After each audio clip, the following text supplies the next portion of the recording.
नमस्कार, आप सभी का बहुत बहुत स्वागत है। आप देख रहे हैं आपका अपना चैनल समाचार प्लस और आपके साथ मैं अतुल अग्रवाल हूं, लेकर हाजिर हूं बिग बुलेटिन आज की सबसे बड़ी खबर के साथ। बहुत शर्मनाक खबर, बहुत दुखद खबर, भारतीय लोकतंत्र के मुंह पर एक झन्नाटेदार तमाचे वाली खबर। जी, हम सबका सिर शर्म से झुक जाता है इस खबर को देखने और दिखाने के बाद। आप भी ये महसूस कर रहे होंगे क्योंकि भारतीय लोकतंत्र की धज्जियां वही माननीय गणमान्य महोदय नेता उड़ा रहे हैं जिनको हम चुनकर सदनों में भेजते हैं, चाहे संसद हो चाहे विधानसभा हो। अहम सवाल यह है कि नेताओं की इन काली करतूतों पर नेता बिरादरी ही बयानबाजी देती रहेगी, बयान देती रहेगी या फिर कोई ठोस कार्रवाई करेगी? ये सबसे बड़ा सवाल, क्योंकि आरक्षण के नाम पर यह आफत हमारे आपके ऊपर टूटी है। तो प्रमोशन में आरक्षण को लेकर राज्यसभा में हंगामा तय था, लेकिन जिस तरह बीएसपी सांसद अवतार सिंह करीमपुरी और समाजवादी पार्टी सांसद नरेश अग्रवाल के बीच झड़प हुई, उसको संसदीय प्रणाली में किसी भी तरह से जायज नहीं करार दिया जा सकता। इस घटना से संसद की गरिमा को ठेस पहुंची। राज्यसभा में धक्का मुक्की,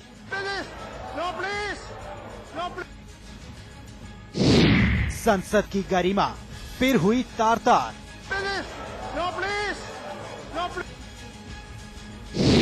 राज्यसभा में भिड़ गए दो सांसद।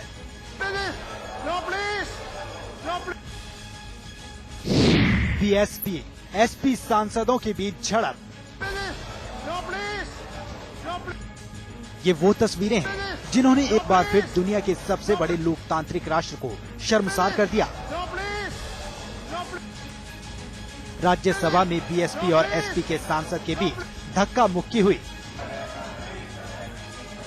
दरअसल हंगामा शुरू होने की रूपरेखा तय हुई संसदीय कार्य मंत्री पवन बंसल के बयान के बाद। बुधवार को संसद की कार्यवाही शुरू होने से पहले संसदीय कार्य मंत्री पवन बंसल का बयान आता है कि 12 बजे के बाद राज्यसभा में प्रमोशन में आरक्षण पर विधेयक पेश किया जाएगा।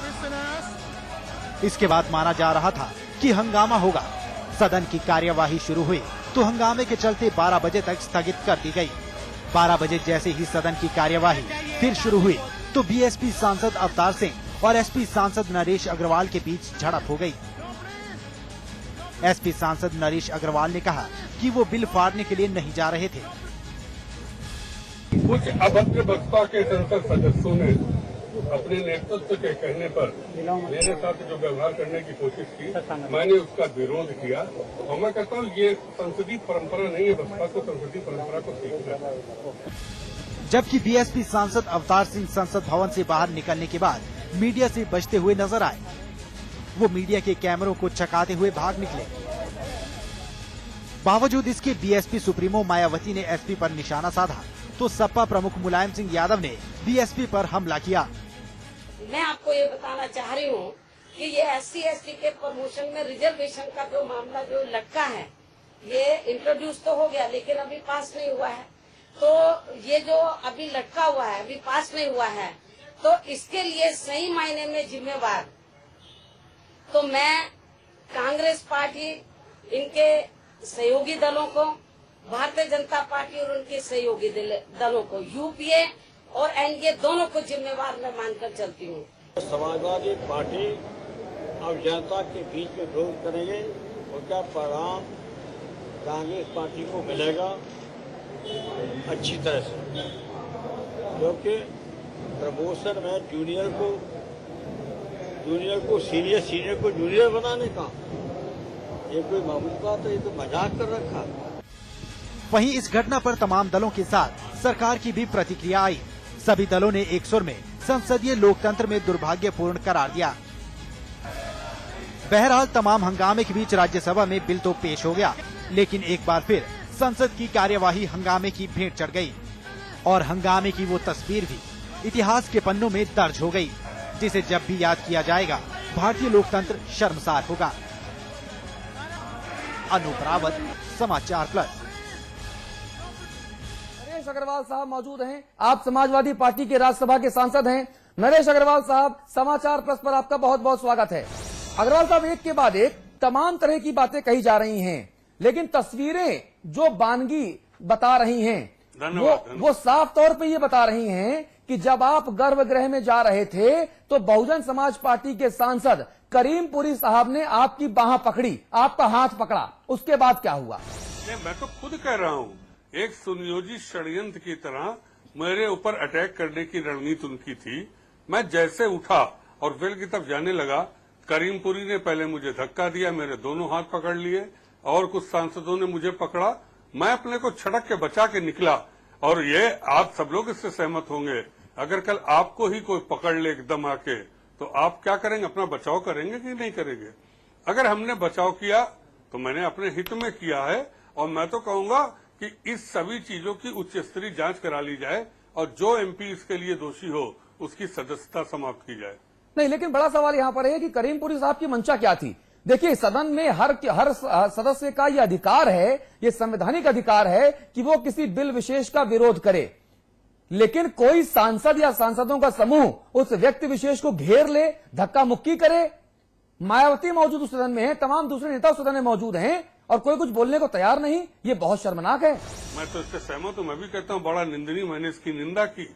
और ये जिस तरीके से, क्योंकि करीमपुरी का न डिवीजन नंबर वो था जो मेरे पास आते, न जुगल किशोर का वो डिवीजन नंबर था जो मेरे पास आते, या अन्य बसपा के सांसद जो आए वो अपनी सीट छोड़ के मेरे पास आए। इसका मतलब क्या था? और मैं तो चाहूंगा आप बसपा के नेताओं से भी तो कम से कम पूछिए कि आखिर आपके सांसदों ने जब ये प्रकार का काम किया, और नरेश जी कहते हैं उनका वहां आने का कोई अधिकार भी नहीं था, तो फिर उन्होंने किया, उनके खिलाफ क्या कार्रवाई कर रही पार्टी? नहीं, पार्टी के तौर पे तो कोई कार्रवाई करने की बात मायावती ने मना कर दी। मायावती से हमारी बातचीत हुई, उन्होंने कहा नहीं, कोई कार्रवाई नहीं होगी और ये सब जो हुआ वो क्षणिक था। क्षणिक के नाम पर क्या किसी की सदन के भीतर, सदन के फ्लोर पर बदतमीजी को हम जायज करार दे सकते हैं अग्रवाल साहब? मैं तो नहीं मानता जायज, और मैं तो इसका घनघोर विरोध करता हूँ, घनघोर निंदा करता हूँ। और मैं कहता हूँ कि भविष्य में इस तरीके की चीज रोकना चाहिए, क्योंकि डेमोक्रेसी में हर आदमी को डेमोक्रेटिक तरीके से अपनी बात करने का अधिकार है, विरोध करने का अधिकार है। मैं डेमोक्रेटिक तरीके से विरोध कर रहा था। मैं कौन जूता चप्पल चला रहा था, मैं कौन डंडा चला रहा था, मैं कौन गाली गलौज कर रहा था? मैं तो सीट से उठ के वेल की तरफ इस बिल का विरोध करने जा रहा था। अब ये भी अगर अधिकार हमको नहीं होगा तो फिर हमको काहे के लिए वहां बैठाला गया है? हम अपंग और मूक बन के वहां नहीं रहना चाहते। कांग्रेस के कुछ नेताओं से हमारी बातचीत हुई, उन्होंने कहा कि साहब गांधीवादी सिद्धांत का जो है वो पालना होनी चाहिए। गांधीवादी सिद्धांत यानी कोई एक गाल में झापड़ मारे तो आप दूसरा गाल दिखा दीजिए। ये किस तरह की थ्योरी हुई कांग्रेसियों की तरफ से? तो प्रधानमंत्री जी ये काम कर तो रहे हैं, तभी तो देखिए कितने आरोपों में फंसे हुए हैं। और मैं तो कांग्रेस से कहूंगा कि इस बिल को इस समय लाने की उनको जरूरत क्या थी? लानी थी तो शुरू सत्र में लाते। इस समय बिल सिर्फ इस्तेमाल रहे थे कि कोयला घोटाले से लोगों का ध्यान बदल जाए। कांग्रेस का मुख्य उद्देश्य था, कांग्रेस का उद्देश्य ये बिल पास कराना नहीं था।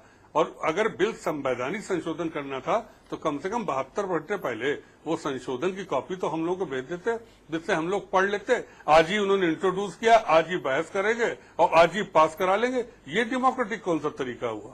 जी अग्रवाल साहब, एक सवाल थोड़ा सा मैं आपसे पूछना चाहूंगा, थोड़ा सा जटिल, थोड़ा सा तल्ख सवाल जरूर होगा। साल 2002 में जब माननीय अटल बिहारी वाजपेयी जी की सरकार थी, तब एनडीए ने प्रमोशन में आरक्षण का प्रावधान किया था। एनडीए सरकार में सैद्धांतिक तौर पर प्रमोशन में आरक्षण का वो समर्थन किया था, प्रावधान किया था। आप 3 बार मंत्री रहे, कल्याण सिंह की सरकार में मंत्री रहे, आप राम प्रकाश गुप्ता सरकार में मंत्री रहे, आप राजनाथ सिंह जी की सरकार में मंत्री रहे। ये अरसा, जब आप मंत्री रहे तब वो अरसा, दोनों अरसा एक था।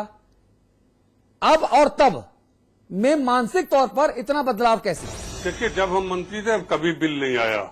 अगर आता मैं नहीं आने देता, मैं एनडीए में विरोध करता, साफ साफ कह देता, क्योंकि मैं कोई एनडीए का जड़खड़ी गुलाब नहीं था। मैं एनडीए को समर्थन दे रहा था, मुद्दों के आधार पर दे रहा था। और मैंने कह दिया था जो मुझे पसंद नहीं आएगा। हरिद्वार का मुद्दा मुझे नहीं पसंद आया था जब उत्तरांचल अलग किया था, मैंने खुल के विरोध किया था। अटल जी तब भी प्रधानमंत्री थे, उस समय मेरे सामने नहीं आया, मैं मंत्री था उस समय, मैंने खुल के विरोध किया था। जब मैं मंत्री पद से हट गया तब लाया, और उसी से आज बीजेपी की हालत है कि तब से आज तक सत्ता में नहीं आई। 80% लोगों का अधिकार मान ले, खाली क्या दलित ही गरीब हैं? बैकवर्ड नहीं गरीब है, मुसलमान नहीं गरीब हैं, क्या सवर्ण नहीं गरीब हैं? अगर आरक्षण आप उनको देना चाहते हैं प्रमोशन में, तो बैकवर्ड को भी दीजिए, मुसलमान को भी दीजिए, सवर्ण को दीजिए, सबको दीजिए। इस देश को अकर्मण्य लोगों के अगर हाथ में आपने दे दिया तो ये देश सुरक्षित नहीं रहेगा। नहीं, लेकिन एक सर्वाइवल ऑफ द फिटेस्ट सिद्धांत भी है, योग्यतम की उत्तरजीविता नाम का एक सिद्धांत भी है। आरक्षण विरोधी हमेशा इस सिद्धांत की बात करते हैं। वो कहते हैं चलिए ठीक है, माना कि आप हजारों वर्षों से दबे कुचले, शोषित, उपेक्षित हैं और आपको कोटा दे दिया गया, आरक्षण दे दिया गया, लेकिन साहब जब आपको नौकरी मिल गई यहां तक तो ठीक था, लेकिन अब आपको आरक्षण में जातिगत आधार पर प्रमोशन भी चाहिए नौकरी में।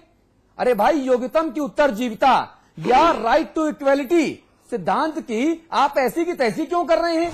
देखिए, हम लोगों ने कभी आरक्षण का विरोध नहीं किया। हाँ। हम नौकरी में आरक्षण के कभी विरोध में नहीं रहे। हम तो प्रमोशन में आरक्षण का विरोध करने की बात कर रहे हैं। हमारा दल भी बाजू ये कहा जा रहा कि समाजवादी पार्टी आरक्षण विरोधी है। हमने कहीं आरक्षण का विरोध नहीं किया, लेकिन आप अगर एक कप्तान को इस नीति के माध्यम से सिपाही बनाएं और एक जो सिपाही उसके अंडर में करता है उसको कप्तान बना दें, तो ये प्रजातंत्र नहीं चलेगा और ये देश बर्बाद हो जाएगा। मैं साफ करना चाहता हूं, हमें तो लगता है कि कांग्रेस इससे अपनी ताबूत में अंतिम कील ठोकने का काम जो कर रही है, इससे कांग्रेस को 2013 या 14 जब भी चुनाव होगा तो कांग्रेस को पता लग जाएगा कि जनता क्या जवाब देगी। ये 80 बनाम 20 का जो है, ये वर्ग संघर्ष कराने की जो कांग्रेस नीति कर रही है, या बहुजन समाजवादी पार्टी और बाहर भाजपा जो मूक दर्शक बन के देख रही है कि लड्डू भी खाए मुंह मीठा भी ना हो, तो भाजपा को भी पता लगेगा कि क्या जवाब जनता का होगा। बड़ी रोचक बात आप कह रहे हैं कि 2013 या 2014 जब भी लोकसभा चुनाव हो, वैसे ड्यू 2014 में भी हैं, लेकिन चूंकि आप 2013 की बात भी कह रहे हैं, तो क्या आपकी पार्टी के हिसाब से ये कैलकुलेशन भी बनता है कि मध्यावधि चुनाव मुमकिन है? देखिए, असंभव राजनीति में कुछ नहीं होता है। और आरक्षण का हम पहली बार नहीं विरोध कर रहे हैं प्रमोशन में। आरक्षण का में प्रमोशन में विरोध दो हमारा जो असेंबली का मैनिफेस्टो था उसमें हमने खुल के लिखा था कि हम प्रमोशन में आरक्षण का विरोध करेंगे और हमारी सरकार बनी तो हम इस नीति को हटाकर जो योग्य हैं, सब जो योग्यता पे पात्र हैं, उन सभी को आरक्षण देंगे। और उत्तर प्रदेश में हमको बहुमत मिला। हम मुद्दे को तो पहले भी उठा चुके हैं। हाँ। कोई पहली बार थोड़ी ना उठा रहे हैं, और जनता हमको जवाब भी दे चुकी है। तो हम निश्चिंत होकर इसको बात को कह रहे हैं, और सत्यता सबसे पहले कहनी चाहिए, वोट बैंक बाद में देखना चाहिए। नहीं, लेकिन यहाँ पर अग्रवाल साहब एक बड़ा सवाल ये है कि अगर आप हर किसी को आरक्षण दे देंगे तो क्या आने वाले दिनों में ऐसा नहीं होगा जब सवर्णों को आरक्षण की दरकार पड़ेगी? सवर्णों का कसूर क्या है? क्या वो सवर्ण घराने में पैदा हुए, ये उनकी गलती है? यही तो मैं कह रहा हूँ, ये आप कांग्रेस से पूछिए, भाजपा, ये जो लोग इसका समर्थन कर रहे हैं, जरा उनसे प्रश्न पूछ लीजिए। हम लोग तो इसीलिए विरोध कर रहे हैं, बात को उठा रहे हैं। लेकिन आप ये सब प्रश्न अगर भाजपा, कांग्रेस या वो पार्टियां जो इसका समर्थन करें उनसे पूछे तो ज्यादा अच्छा रहेगा। नरेश अग्रवाल साहब, बहुत धन्यवाद आपका समाचार प्लस के लिए अपना वक्त देने के लिए। हालांकि आज जो है राजनीतिक तौर पर आपकी मांग मीडिया वालों को बहुत ज्यादा है, लेकिन जितना भी वक्त आपने हमको दिया उसके लिए आपका बहुत शुक्रिया। अमिताभ अग्निहोत्री जी, इस पूरी बातचीत के बाद क्या कुछ निकलकर सामने आ रहा है? क्या कुछ सोच में आ रहा है कि नरेश अग्रवाल साहब जो बात कह रहे हैं, हालांकि दुनिया जानती है कि अग्रवाल साहब चुनावों के पहले जिस भी पार्टी में जाते हैं उस पार्टी में हर कोई जाना चाहता है, क्योंकि सरकार उसी पार्टी की बनती है। लेकिन अग्रवाल साहब आज जिस तरीके से बात कह रहे हैं उसको देखकर क्या समझ में आता है? हाँ, देखिए, दो बातें हैं। एक तो नरेश भाई का अपना जो तकमीना है वो बहुत सटीक होता है, और दूसरा नरेश भाई कुछ भाग्यशाली है, शुभंकर हैं कि जहां जिस नाव पर सवार होते हैं वही किनारे पार उतरती, दूसरी डूब जाती जिसको वो छोड़ते हैं। एक तो बात ये। दूसरी बात, मैं आज के पूरे घटनाक्रम को जब देखता हूं तो दो बातें साफ तौर पर उभरती हैं। एक, महिला आरक्षण विधेयक के दौरान कम से कम 8-10 दफा, क्योंकि ये वाजपेयी के पहले कार्यकाल से लेके और गुजराल देवीगौड़ा होते होते मनमोहन सिंह के फर्स्ट टेन्योर और सेकंड टेन्योर तक वो शापित प्रेत की तरह संसद में घूम रहा है महिला बिल। उसका कोई पुरसनहाल नहीं है। उसके दौरान मैंने देखा गीता मुखर्जी जैसी बुजुर्ग महिला सांसद थी सीपीएम की, वो सब महिलाएं क्या करती थी, बाहर आके घेर लेती थी मंत्री को कि उसका कागज कोई ना फाड़ दे,